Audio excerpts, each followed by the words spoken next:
जैसे हम लोग आंख बंद करके बैठे हैं, मैं यहाँ बैठा हूं और एक स्त्री ऐसी बैठी किनारे किनारे बैठी उस तरफ, और हम लोग बैठे हैं ध्यान भजन पर, और उस तरफ वसंत भाई, इस तरफ चुनीलाल, इस तरफ गोपाल भाई, और जैसे ही वो बैठी वो बड़बड़ाने लग गई। उसने जैसे ही आंख बंद की तो वो बड़बड़ाने लग गई कि मैंने ये देखा, मैंने वो देखा, यानी उसकी जीवात्मा की आंख खुल गई। और वो औरत, वो देवी पहली बार सत्संग में आई थी। गुरु महाराज का कभी दर्शन नहीं किया था उसने, पहली बार दर्शन किया, नामदान लिया, ध्यान पर जैसे बैठी वो कहने लगी मैंने ये देखा, मैंने वो देखा, मैंने ऐसा देखा। धर्म प्रेमी हूं, परम पूज्य स्वामी जी महाराज ने बताया, गुरु महाराज सत्संग में अक्सर ये कहते हैं कि बड़े भाग से मानव तन पाया, सुर नर सद ग्रंथन गुण गावा। कहा कि बड़े भाग्य से तुमको ये मनुष्य शरीर मिल गया। एक बात। दूसरी बात, गुरु महाराज ये कहते हैं कि बच्चों, यह किराए का मकान है, ये मनुष्य शरीर, ये मानव चोला, ये तुमको उस भगवान ने, उस मालिक ने, उस खुदा, उस ईश्वर ने, उस राम ने, चाहे उसको गॉड कहो, चाहे खुदा कहो, चाहे राम कहो, ईश्वर कहो, परमात्मा कहो, बाबा जी ने कहा कि उसने तुम पर बड़ी कृपा की, और तुम्हारे अनंत जन्मों के जब पुण्य जब एकत्रित हुए और उसका उदय हुआ और उसकी कृपा हुई, तब जाकर के तुमको यह मनुष्य शरीर मिला। परम पूज्य स्वामी जी महाराज ने कहा कि यह सबसे बड़ी निधि, परम पिता परमात्मा की सबसे बड़ी निधि, निधि का मतलब धन। गुरु महाराज ने कहा सबसे बड़ी दया, सबसे बड़ी निधि तुमको उस मालिक ने जो है ये मनुष्य शरीर देकर के की। बड़े गौर से आप लोग सुनिए प्रेमियों, यह सत्संग है। संतों के मुखारबिंद से जो जो शब्द निकले हुए हैं ये वो है, ये कोई कथा कहानी और कोई कीर्तन नहीं है, ये सत्संग है।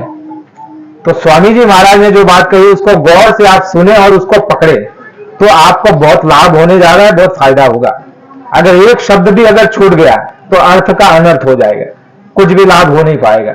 इसलिए अपने मन बुद्धि चित्त को एकाग्र करके शब्दों के साथ लगा दीजिए। गुरु महाराज ने क्या कहा कि यह मनुष्य शरीर तुमको बड़े भाग्य से मिल गया। उसके बाद कहा कि यह मनुष्य शरीर, गुरु महाराज ने कहा कि संसार में इस मनुष्य शरीर से बढ़कर और कोई सामान और कोई वस्तु नहीं। आप कहोगे भाई कैसे? बाबा जी ने कहा कि जो बच्चा, स्त्री, पुरुष, बूढ़ा, नौजवान अगर मर गया और तुम उस भगवान को कहो कि मैं सारी दुनिया के संसार का तुमको धन दौलत और सारी की सारी फौज फाटा और रुपया पैसा, सारा का सारा संसार मैं तुमको देता हूं, इस मरे हुए को जिंदा कर दो, कर देगा? हो जाएगा जिंदा? दूसरी बात पकड़ो, बहुत बड़ा डॉक्टर है, आप लोग जाते हो डॉक्टरों के पास, उसको बच्चा नहीं हो रहा है, ठीक है, होता है ना कई लोगों को, डॉक्टरों को भी बच्चे नहीं हो रहे हैं, तो वो पैसा दे दे भगवान को और ये कहे कि मुझे बच्चा दे दे, हो जाएगा? नहीं। उसके हाथ में है? बच्चा भी उसके हाथ में नहीं है। जो मर गया उसको जिंदा आप नहीं कर सकते हो। तो बाबा जी ने क्या कहा कि संसार की कोई भी दौलत अगर तराजू के एक पल्ले पर रख दो और एक तरफ कहो कि हमको मनुष्य शरीर मिल जाए और हमको मरा हुआ जिंदा हो जाए और हमें बच्चा नहीं तो बच्चा हो जाए, होने वाला नहीं होगा। बाबा जी ने कहा बहुत बड़ा वैज्ञानिक है ये, जिसने मोबाइल बनाया है, जिसने ये लाइट बनाई है और जिसने बड़े बड़े यंत्र और तंत्र बनाए, बड़े विमान बना दिए, वो अभी जो है बच्चा पैदा नहीं कर सकता, बना नहीं सकता। अगर उसकी मौज है, उसके प्रारब्ध में अगर बच्चा है तो मिलेगा, उसके प्रारब्ध में नहीं है और वो कहेगा कि हे भगवान मेरे सारे दौलत तू ले ले और मुझे बच्चा दे दे, होने वाला है? नहीं है। गुरु महाराज ने कहा सबसे बड़ी निधि और सबसे बड़ी दया उस परम पिता परमात्मा की तुम पर हुई जो उसने तुमको ये मनुष्य शरीर दे दिया। और बाबा जी ने इसको क्या कहा कि ये तुम्हारा मनुष्य मंदिर, आप सुन लीजिए और समझ लीजिए इसको अच्छे से। गुरु महाराज ने कहा बच्चा ये जो तुमने मंदिर बनाया है, बुरा लगे तो माफ कर देना, ये जो आपने मंदिर बनाया है ये कैसे बनाया है? ईंट लाए, सीमेंट लाए, उसके बाद चूना इकट्ठा किया होगा, कंक्रीट और रेती इकट्ठा की होगी, मजदूर और जो है बाहर गांव से कोई बुलाया होगा या गांव से बुलाया होगा और सबको मिलाकर के मजदूर ने खड़ा कर दिया इसको। फिर आपने क्या किया? मंदिर बन गया भाई, अभी यहाँ पर भगवान की मूर्ति स्थापित करनी है, तो क्या सीधा ऐसे स्थापित कर देते हो क्या? नहीं ना, क्या करते हो? प्राण प्रतिष्ठा करते हो। प्राण प्रतिष्ठा करते हो ना, वही है ना मंदिर की प्राण प्रतिष्ठा होती है। फिर कहते हो कि अभी ये पूजा करने योग्य हो गया है। अब यह जो मंदिर है, मस्जिद है, गुरुद्वारा है, चर्च है, जिसको हम भगवान का घर कहते हैं, मंदिर, तो आप ये हमको बताइए कि आपका जो भगवान का मंदिर है, ये किसने बनाया? किसने बनाया? आपने, हमने बनाया। पूजा कौन कर रहा है?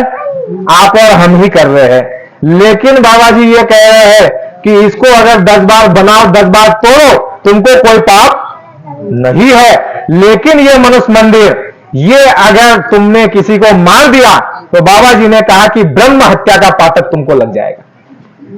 ब्रह्म की हत्या का तुमको पाप लगेगा, ये मनुष्य मंदिर को, ये मनुष्य को मारने का। बाबा जी ने कहा कि ये सर्वश्रेष्ठ, बाबा जी ने कहा 84 लाख योनियां एक तरफ है, मनुष्य शरीर 84 लाख योनियों में नहीं है महाराज। 84 लाख योनियां एक तरफ है, मनुष्य शरीर सबसे श्रेष्ठ और ऊपर और उत्तम बताया गया है। बाबा जी ने कहा कि ये मनुष्य मंदिर, ये आपका, ये जिस्मानी मस्जिद, ये गुरुद्वारा और ये चर्च, जैसे आपके मंदिर में घंटे घड़ियाल बजते हैं, आरती पूजा होती है, दिया लगता है, बाबा जी ने यह कहा कि तुम्हारे इस मनुष्य मंदिर में उस भगवान खुदा की, उस वाहिगुरु, उस मालिक की, उस परमपिता परमात्मा की 2400 घंटे आवाज हो रही है। कहां पर हो रही है? आपके इस मनुष्य मंदिर में हो रही है, बाहर कहीं नहीं हो रही है। गुरु महाराज ने कहा, और उसको कोई बजा भी नहीं रहा है, वो अनवरत अपने आप बज रही है। उस मालिक के देश से, उसके मुखारबिंद से जो आवाज निकल रही है, वो तुम्हारे यहां मस्तक तक आ रही है। लेकिन बाबा जी ने कहा कि तुम्हारी जीवात्मा और वो आवाज के बीच में एक गंदगी और एक दीवार आ गई है। वो दीवार कौन सी है? पाप कर्मों की दीवार है, इसीलिए तुमको वो आवाज सुनाई नहीं दे रही है। तो महात्माओं ने क्या कहा कि चलता देवल पूज ले, पत्थर से क्या काम है? चलता देवल पूज ले, पत्थर से क्या काम है? और जितना देवल पूजे उतना शालिग्राम। महात्माओं ने यह कहा कि पत्थर पूजे से हरि मिले तो मैं पूजूं पहाड़। बात समझ में आई? पत्थर पूजने से अगर भगवान मिल जाता है तो महात्मा ये कहते हैं तो मैं तो पहाड़ को पूजूंगा ताकि जल्दी मिल जाए। तो महात्माओं ने क्या कहा कि मंदिर बनाना ठीक है, तुम्हारी आस्था का केंद्र है, मूर्ति स्थापित कर दी, बहुत अच्छी बात है, लेकिन ये आपका बनाया हुआ मंदिर है। बाबा जी ने कहा कि ये आपका जो जिस्म है, ये शरीर है, ये आपका जो मनुष्य मंदिर, बाबा जी ने कहा इसको किसने बनाया? आप बना सकते हो। किसने बनाया? भगवान ने बनाया। तो ये श्रेष्ठ हुआ कि ये श्रेष्ठ हुआ? जिसको भगवान ने बनाया है वो श्रेष्ठ हुआ। तो इस तरफ आप विचार कर लो, जिसको आपने बनाया। अब मान लीजिए मंदिर में प्राण प्रतिष्ठा हो गई, भगवान की मूर्ति स्थापित हो गई। अब कोई आदमी अगर वहां पर लाकर के शराब डाल दे, मांस डाल दे, तो आप क्या करोगे? उसके साथ में क्या करोगे? मारोगे, पीटोगे, गाली दोगे? क्या कहोगे? अरे मूर्ख, अरे बेवकूफ, अरे पागल, तूने भगवान के मंदिर में मांस डाल दिया और शराब डाल दी और कूड़ा और कचरा और टट्टी और पेशाब डाल दी। तुम उसको क्या करोगे? तुम कहोगे कि ये सबसे बड़ा अपराधी है, इसको दंड मिलना चाहिए। ये कहोगे कि नहीं कहोगे? तो ये आपके बनाया मंदिर में अगर कोई गंदगी फैला दे तो आप उसको दंड दोगे। तो बाबा जी कहते हैं, महात्मा कहते हैं कि उस भगवान ने, खुदा ने, ईश्वर ने, वाहिगुरु ने, उस राम ने ये मनुष्य मंदिर बनाया और तुमको किराया पर दिया है। किस पर दिया है? तीसरी बात सुनो, बाबा जी ने, सभी महात्माओं ने कहा कि ये मनुष्य मंदिर, ये जिस्म, ये किराए का मकान है और ये सराय है। सराय जानते हैं किसको बोलते हैं? जो धर्मशाला होती है ना, उसको सराय बोलते हैं। अभी धर्मशाला नहीं है, लेकिन हमारे भारतीय संस्कृति में हर गांव में धर्मशालाएं होती थी। यानी कि बाहर से कोई, गांव से अगर कोई आदमी आ गया, भाई आगे जाना है, रात हो गई, शाम हो गई, तो गांव के लोग उसकी व्यवस्था करते थे, भाई धर्मशाला है। घर में नहीं आने देते थे ऐसे किसी अनजान आदमी को, भाई धर्मशाला है, वहां पर तुमको खाना मिल जाएगा, पानी मिल जाएगा, सोने के लिए गद्दा मिल जाएगा, ओढ़ने के लिए चद्दर मिल जाएगी। और रात को जब वो आदमी रुकता था, खाता था, पीता था, चद्दर ओढ़ता था और अपना समय गुजारता था, फिर उसके बाद क्या होता था? क्या होता था? धर्मशाला में वो ये कहता था कि ये मेरा हो गया है, मैं इसका मालिक बन गया हूं, ऐसा कहता था। नहीं कहता था। वो कहता था भाई तुम्हारी बड़ी कृपा होगी। गांव वालों को क्या कहता, तुम्हारी बड़ी कृपा होगी कि तुमने मुझे सहयोग दिया, मेरे ऐसे समय में तुमने मेरी मदद की और तुम्हारी बड़ी मेरे ऊपर कृपा हो गई, तो तुमको वो आशीर्वाद और तुम्हारा एहसान मान करके वहां से दूसरे दिन सुबह निकल जाता था। लेकिन महात्मा इस तरफ क्या बता रहे हैं कि ये सराय, ये मनुष्य मंदिर और इसको भगवान ने तुमको जब दिया तो तुमने इसको अपना मान लिया। गलती हुई कि नहीं हुई? तुमने इसको अपना मान लिया। महात्मा कह रहे अरे अगर तुम्हारा अपना होता तो फिर ये कैसे तुम्हारे घर में तुम्हारे पिता, तुम्हारे दादा, तुम्हारी दादी, तुम्हारी माता, तुम्हारे भाई, तुम्हारे बंधु जा रहे हैं, सब जा रहे हैं, तो अगर तुम्हारा अपना होता तो उनका भी तो होता, उनका कैसे छूट जाता? तो बाबा जी ने कहा कि ये मनुष्य मंदिर ये भगवान ने बनाया, इसके अंदर में 2400 घंटे आवाज हो रही है और सब कुछ खजाना उस मालिक ने सारे ब्रह्मांड का जो खजाना है वो तुम्हारे मनुष्य मंदिर में छुपा करके रखा हुआ है, गाड़ करके रखा हुआ है, बाहर कहीं नहीं। जितने भी संत आए प्रगट संत, सबने ये कहा, महाराष्ट्र के संत ले लो या उत्तर प्रदेश में संत हुए हो या राजस्थान में संत हुए हो, पूरे भारत पूरे विश्व में जहां कहीं भी संत हुए हो, उन्होंने यही कहा कि अंदर है। कहा है, मोह को कहा ढूंढे रे बंदे मैं तो तेरे पास, मैं ना काशी कैलाश में हूं, मैं तो विश्वास में, मैं विश्वास में हूं, मैं तेरे अंदर हूं। तो महात्माओं ने कहा कि ये मनुष्य मंदिर ये तुमको किराए पर मिला हुआ है, और इसका किराया क्या है? इसका किराया क्या है दादी? श्वासों की पूंजी। तुमको गिनती की श्वासों की पूंजी मिली है, और रोज उठते बैठते सोते खाते पीते भोग भोगते लड़ाई करते झगड़ा करते खेती करते हो, सब में जितने भी श्वासें तुम्हारी खर्च हो रही है वो दिन ब दिन तुम्हारी आयु तुम्हारी श्वासें खत्म होती चली जा रही है, जा रही। जन्मदिन नहीं, आपकी खुशियां का दिन नहीं है। अगर आप 25 साल के हो गए 30 साल के हो गए तो खुशियां मत मनाओ। हमारे महात्माओं ने हमारी सभ्यता हमारी संस्कृति में हमारे अवतारी शक्तियों ने यह बताया कि तुम्हारी अगर 30 साल की उम्र हो गई तो अभी तुम्हारी आधी जिंदगी निकल गई और अभी तुमने आधी जिंदगी में कुछ किया नहीं अपने आत्मा के लिए, तो जल्दी जल्दी काम करो, जल्दी जल्दी कुछ आत्मा के लिए कर लो। तो उसको चिंता होती थी कि भाई मेरा समय बड़ा कम रह गया है, तो वो खुशियां नहीं मनाता था, बर्थडे और केक नहीं काटता था। वो क्या कहता था, अरे मेरी इतना समय मेरा 30 साल व्यर्थ में गया, कुछ भी मैंने मेरे जीवात्मा के लिए कुछ नहीं कर पाया, कुछ भी मैं समाज के लिए नहीं कर पाया, कुछ भी मैं धर्म के लिए नहीं कर पाया, कुछ भी मैं मानव के लिए नहीं कर पाया, कुछ भी मैं जो पशु पंछियों को काटा जा रहा है, जीव हिंसा हो रही है, इनके लिए भी मैं कुछ नहीं कर पा रहा हूं।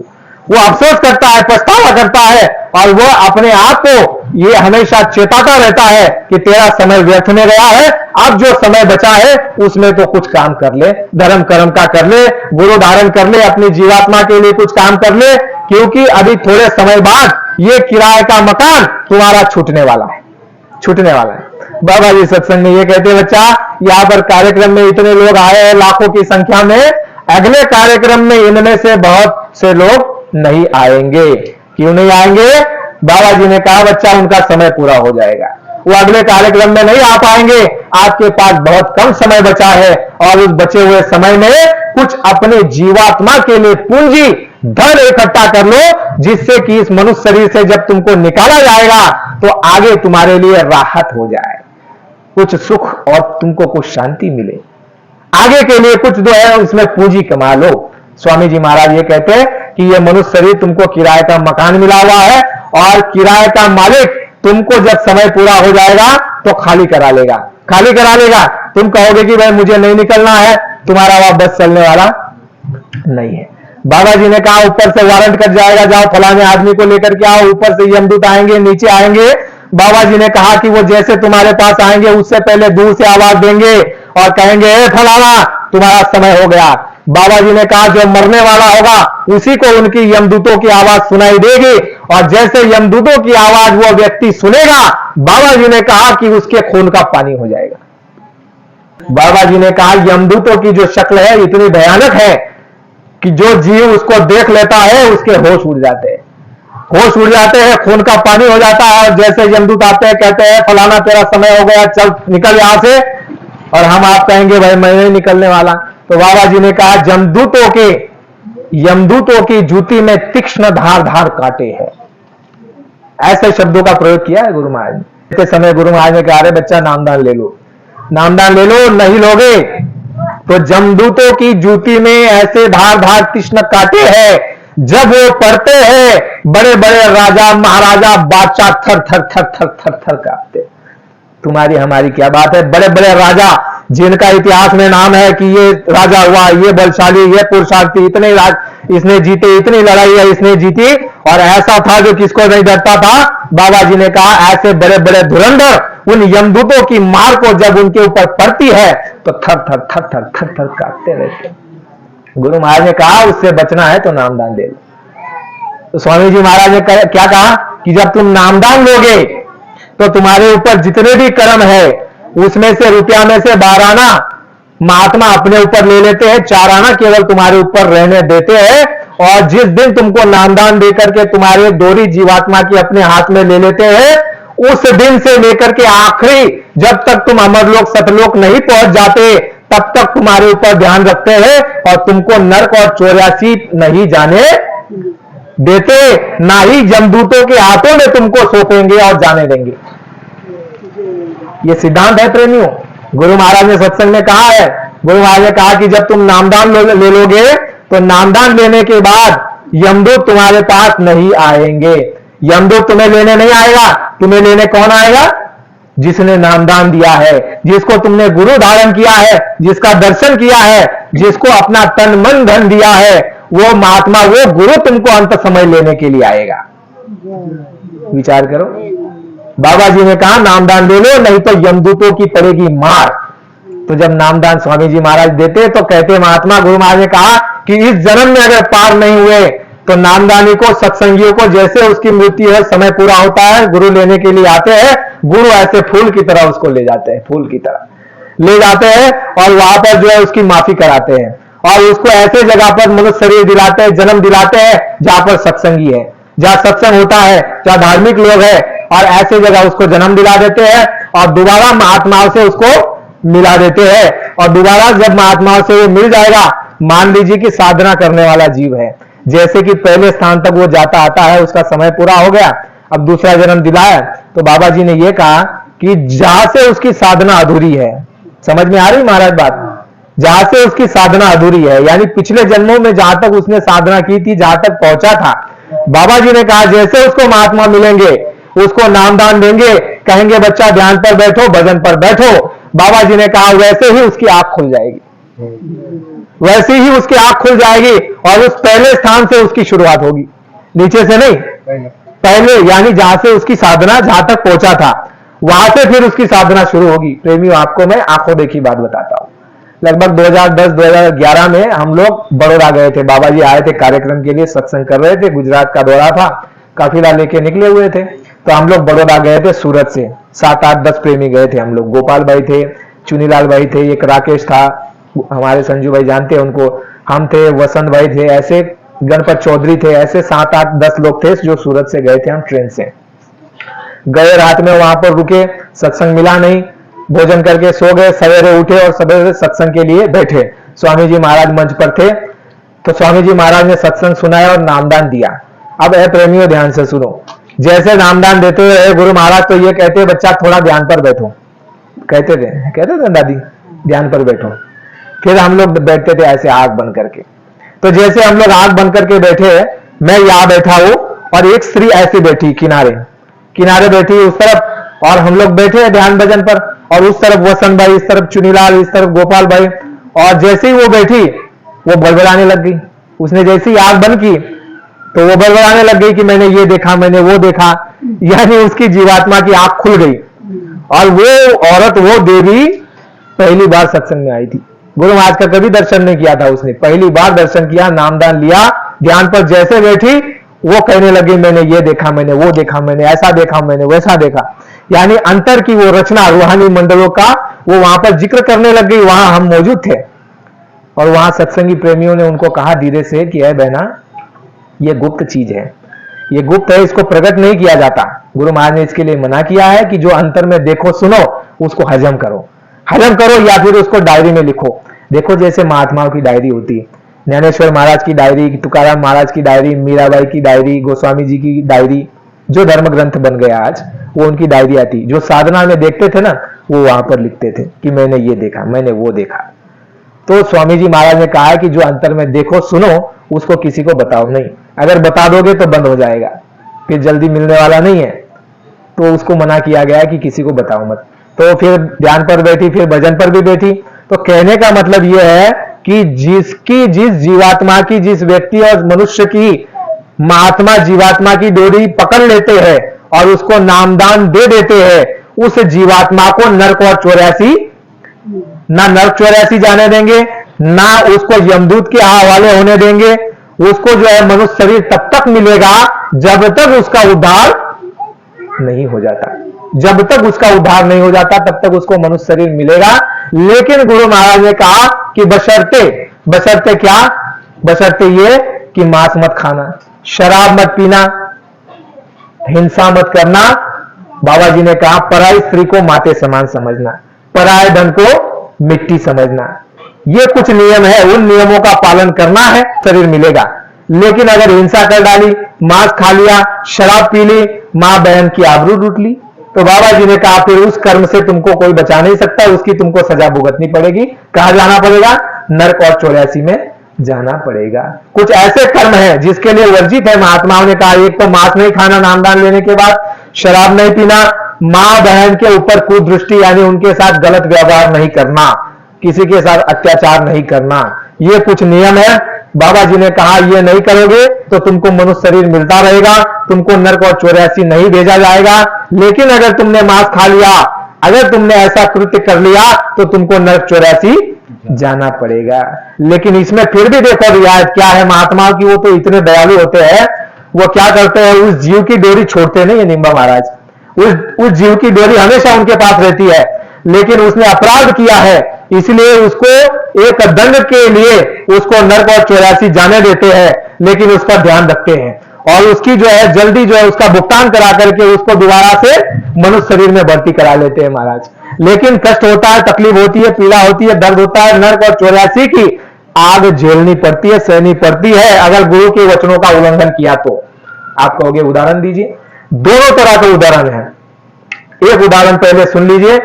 कबीर साहब ने जो है नामदान दिया एक मछुआरे को नामदान दिया। मछुआरे ने तो नामदान ले लिया, लेकिन जाकर के वही संगत, नामदान लेने के बाद बाबा जी ने यह कहा तुम्हारी संगत अच्छी होनी चाहिए, अच्छा सुनो, अच्छा देखो, अच्छे लोगों के साथ बैठो।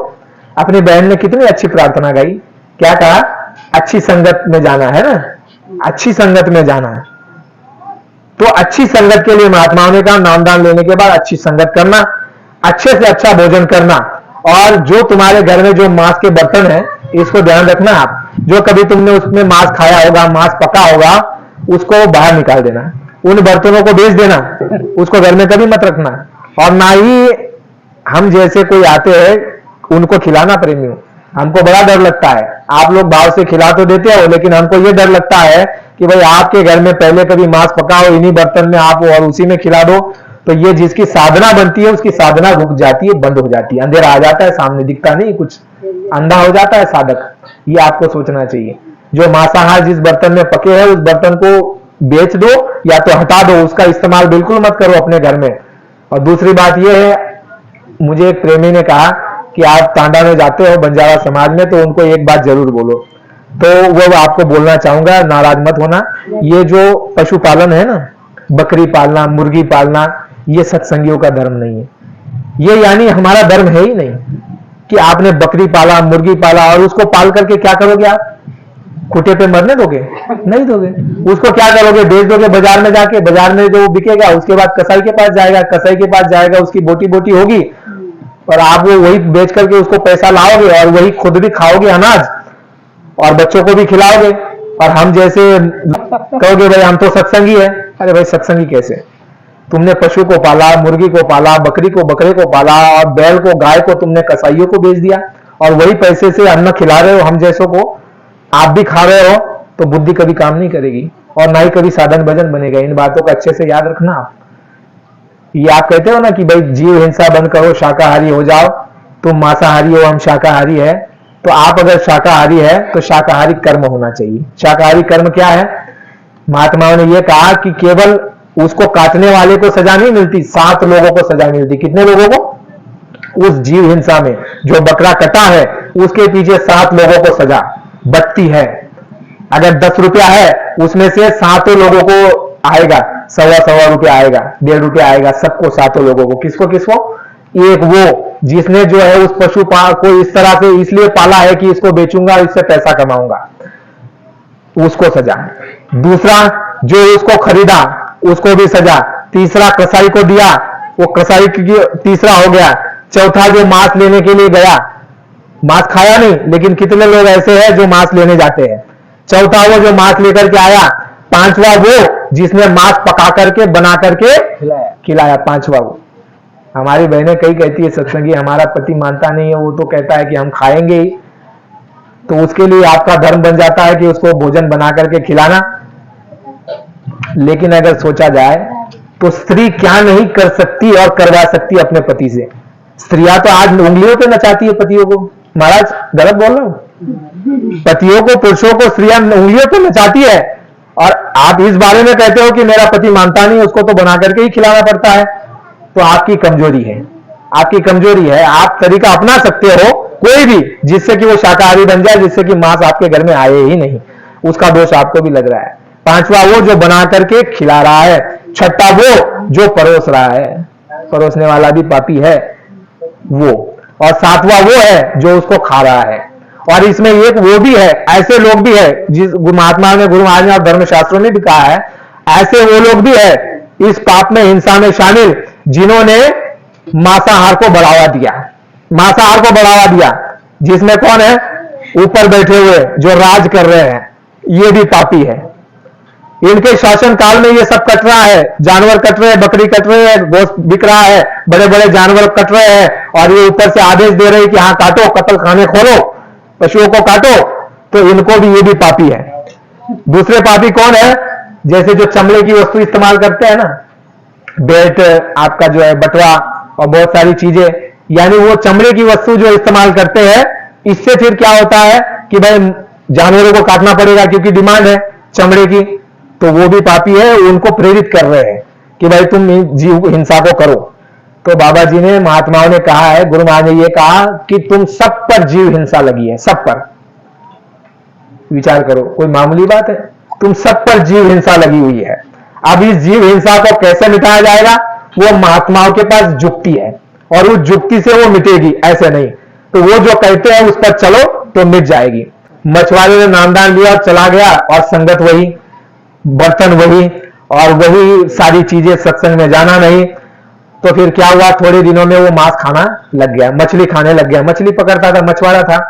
और उसके बाद गुरु महाराज ने, महात्मा ने कहा, अरे भाई वो देखो मछुआरा गया नामदान लेके, जरा पता तो करो, वो सत्संग में आता नहीं। तो सत्संगी गए, रोया महाराज निम्बा भाई जैसे कि जाकर के तपास किया जाए। तो जाकर के पूछा, भाई मछुआरे जी आपका क्या हाल है, आप आते नहीं हो सत्संग में? मछुआरा कहता है कि कंठी माला तोड़कर दीनी गंग बहाए, बाबा जी से कहियो मल्ला मछली खाए। आप बाबा जी को जाकर के कह दो कि मैंने जो माला पहनी थी गुरु की नाम की, उसको तोड़ दिया और गंगा में बहा दिया, अब मल्ला जो है मछली खाने लग गया। बाबा जी को जाकर के बोल दो। सत्संगी आया, गुरु महाराज को, बाबा जी, कबीरदास जी को कहा कि मल्ला तो कहता है कि मछली खाए। तो बाबा जी ने, यानी कबीरदास जी ने कहा कि बाबा जी का कंठी सोठा, मल्ला मछली खाए। यानी गया तो उसका गया, बाबा का क्या गया। तो कहा जाता है आज भी वो जीव नरकों में पड़ा है, आज भी वो जीव नरकों में पड़ा है, मार खा रहा है, तकलीफ झेल रहा है। और इस तरफ देखो, एक जगह नानक साहब हुए, नानक साहब का एक जीव जो है नरक में चला गया। अब नानक साहब ध्यान लगा रहे कि मेरा एक जीव कहाँ है, तो देखते हैं कि नरक में पड़ा हुआ है। अब नानक साहब चले गए वहां पर। नानक साहब उसको कह रहे कि अरे बच्चा, मैं तुझको लेने के लिए आया हूं। अब इस पे तुम विचार करना कि संत महात्मा कितने समर्थ होते हैं, समर्थ। तो नानक साहब उसको कहते हैं कि अरे बच्चा, मैं तुमको लेने के लिए आ गया, तुम मेरे अंगूठे को पकड़ लो। तो वो जीव क्या कहता है कि गुरु महाराज मैं अकेला नहीं आऊंगा, ये नरकों में जितने भी जीव है इन सबको बाहर ले चलो, क्योंकि मुझसे इनका दर्द और पीड़ा देखी नहीं जा रही है। गुरु महाराज ने कहा, अरे इनके ऊपर दंड और पाप लगा हुआ है, इनको वो भोगना है। गुरु महाराज मैं कुछ नहीं जानता, आप आए हो तो मेरे साथ इनको भी ले चलो। नानक साहब ने कहा, बच्चे मैं ये अंगूठा डालता हूं, मेरे अंगूठे को तुम पकड़ लो और इन जीवों को कहो कि वो तुमको पकड़ ले। तो प्रेमियों, नानक साहब ने अंगूठा डाला और उन जीवों ने अंगूठे को पकड़ करके सब नरकों से बाहर निकल गए कि नानक जाए अंगूठा बोरा, सब जीवन का करे निबेड़ा। इतनी उनकी समझता है। लेकिन उसके लिए गुरु महाराज ने क्या कहा कि आपको उनके मर्यादा में, उनके वचनों में रहना पड़ेगा। अगर वचनों को भुला दोगे, बाबा जी ने कहा ये मनुष्य मंदिर में अगर मुर्दा और मांस डाल दोगे तो बाबा जी ने कहा कि इसकी माफी ना किसी ने की है, ना कोई इसकी माफी कर सकता है। लेकिन बाबा जी ने कहा कि महात्मा युक्ति जानते हैं, उस युक्ति से तुम्हारी माफी हो सकती है, ऐसे माफी होने वाली नहीं है।